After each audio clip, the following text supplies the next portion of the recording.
ধন্যবাদ। আজকে আপনারা দেখতে পাচ্ছেন আমার পিছনে পুরা তরমুজ ক্ষেত আছে এবং এখানকার চাষিরা সবাই নদীর চরে তরমুজ চাষ করেন।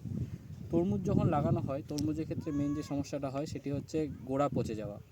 গোড়া পচে যাওয়ার জন্য তরমুজ গাছ ছোটো অবস্থাতেই মারা যায়।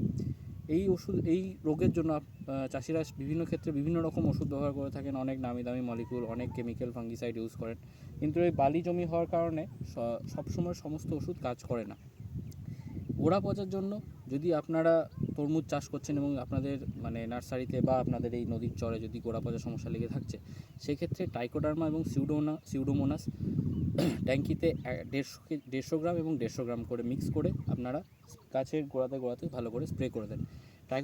ট্রাইকোডার্মা এবং সিউডোমোনাসের মধ্যে থাকা উপকারী অণুজীবগুলি আপনার গোড়াতে যে গোড়া পচার সমস্যা যেটি লেগে আছে সেটিকে এর থেকে গাছটিকে রিকভার করতে অনেকটা সাহায্য করবে এবং যে কোনো কেমিক্যাল ফাঙ্গিসাইডের থেকে আপনাকে সেক্ষেত্রে বায়োলজিক্যাল সলিউশন আরও বেশি বেটার সলিউশন দেবে। নমস্কার, ধন্যবাদ।